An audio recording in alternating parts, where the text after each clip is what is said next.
19 बीमारी जो है ये पूरे विश्व में सब जानते हैं फैल रही है और कोई भी देश ऐसा नहीं है जो इसे अछूता है। और इसके बढ़ने का मेन कारण ये है कि ये एक व्यक्ति के द्वारा दूसरे को होती है। एक व्यक्ति यदि किसी दूसरे से बात कर रहा है तो उसके मुंह से कुछ थूक कुछ निकलता है, वो किसी जगह पर चला गया, उसको हमने हाथ लगा दिया और फिर उससे अपने शरीर को छू लिया तो वो कीटाणु जो है वो हमारे अंदर भी आ जाता है। तो इसलिए सबसे ज़रूरी है कि हम अपने आप को, अपने हाथों को, अपने मुख को ढक कर रखें, हाथों को हमेशा धोते रहें, जिससे कि ये संक्रमण हमारे अंदर ना आ सके। इससे बचने के लिए सोशल डिस्टेंसिंग, क्योंकि सोशल डिस्टेंसिंग भी क्या है कि आप किसी भी व्यक्ति से इतनी दूरी बनाकर रखें कि जब उससे बातचीत हो रही हो तो उसके मुख से निकला हुआ थूक आपके शरीर पर या आपके किसी अंग पर या किसी सतह पर ना लगे और उस सतह को आप ना छू सकें। इसीलिए सोशल डिस्टेंसिंग मेंटेन करना बहुत ज़रूरी है।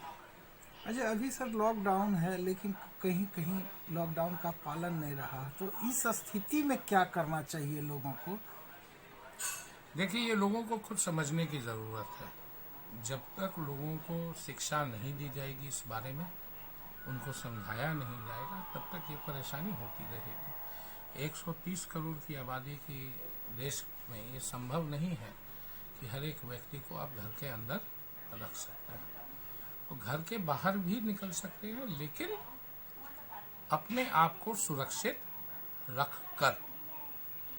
इसीलिए अब चूंकि ये संभव नहीं है सारे 130 करोड़ को इसकी शिक्षा देना, इसलिए ये लॉकडाउन करने की आवश्यकता पड़ी है। यदि सभी खुद ब खुद शिक्षित होते, दूसरे सतहों से बचते, दूसरे लोगों से बचते, तो इसकी ज़रूरत नहीं पड़ती। लेकिन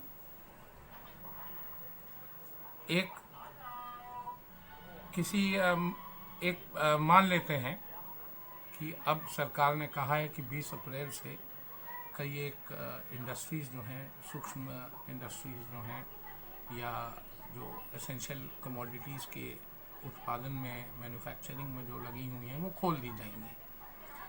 तो लोग ये कह रहे हैं कि खोल दी जाएंगी, लेकिन सरकार का एक और कहना है उसमें कि उन इंडस्ट्रीज़ में जो मजदूर काम करेंगे, उनके रहने, उनके खाने पीने की व्यवस्था उसी इंडस्ट्री के अंदर की जाएगी, जिससे कि वो मजदूर उस चार दीवारी से बाहर न जाएं, बाहर के किसी व्यक्ति से मिले नहीं। जब वो मिलेंगे नहीं, बाहर जाएंगे नहीं, तो उन्हें संक्रमित होने से बचाया जा सकता है और इसी तरह उत्पादन भी जारी रखा जा सकता है। सर, चर्चा है कि जनप्रतिनिधि वगैरह जो हैं वो इस विषम परिस्थिति में भी कोई सहयोग गरीब गुरबा का नहीं कर रहा है, लेकिन आप समाज में चर्चा बहुत जोरों से चल रहा है। आप सैनिटाइज बांट रहे हैं, साबुन बांट रहे हैं, अनाज बांट रहे हैं, इस पर आपका क्या कहना है? देखिए, सरकार से जो बन पा रहा है वो कर रही है। सरकार की अपनी स्कीम्स हैं, वो समय रहते लोगों तक पहुंच जाए, यही जनप्रतिनिधि अगर करें तो सबका फायदा होगा।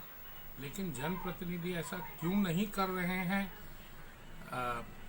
इसके बारे में तो वो ही बता पाएंगे। रहा सवाल हम लोगों का, समाज सेवियों का, अन्य युवा नेताओं का, अपने बन पर जिससे भी जो बन पा रहा है वो कर रहे हैं।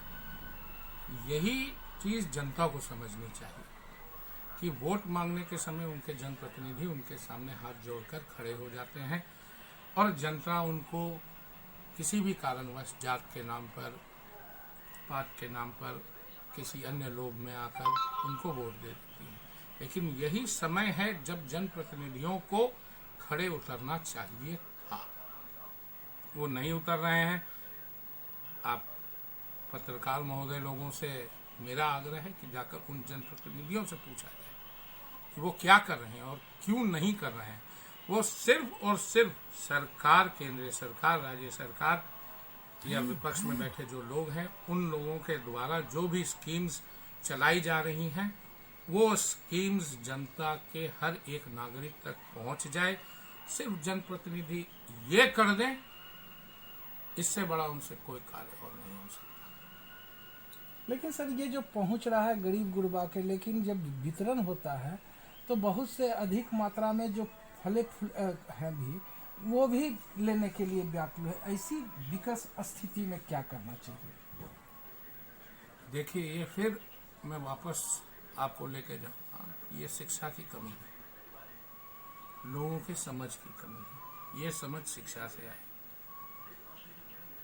यहाँ जो जन वितरण प्रणाली है या कई प्रकार के जो सरकार की सब्सिडियां हैं, वो जो समाज के बड़े हैं वो उठा लेते हैं, और समाज के जो गरीब, अत्यंत दलित लोग हैं या सामान्य जाति में जो गरीब हैं, उन तक ये नहीं पहुंच पाता है। ये हमें, आपको, जो भी शिक्षित वर्ग के लोग हैं, हमें अपने आप में और अपने साथ के लोगों को ये समझाना पड़ेगा कि ये आपके लिए नहीं है। जहां हम ऐसा कुछ गलत होता देखते हैं, हमें आवाज़ उठानी पड़ेगी। जब तक आवाज़ उठाएंगे नहीं, तब तक ये प्रणाली ऐसे ही चलती रहेगी। जिसके लिए है उसको नहीं मिलेगा, और जिसके लिए नहीं है उसी को मिलता रहेगा। आपके लिए सर संदेश क्या है जनता का? घर में रहें, बचें इस संक्रमण से। बाहर निकलते हैं तो जो भी ज़रूरत के सामान है वो लेने के लिए, तो अपने आप को, अपने मुख को ढककर चलें। घर लौटकर अपना हाथ धोएं, कपड़े उतारें, नहाएं, उसके बाद घर के अन्य किसी सदस्यों से मिलें। बाहर से जो सब्जी लाते हैं, बहुत सुनने को मिल रहा है कि किसी सब्जी वाले को हो रखा, को ये संक्रमण हो गया है, वो उसी हाथ से सब्जी बेच रहा है, वही सब्जी हम अपने घर लेकर आते हैं। तो ये भी ज़रूरी है कि वो सब साग सब्जी जो हम लेकर आते हैं, वो घर के अंदर रखने से पहले उसको पानी में अच्छी तरीके से साफ करें। चलिए सर, इसके लिए बातचीत करने के लिए धन्यवाद।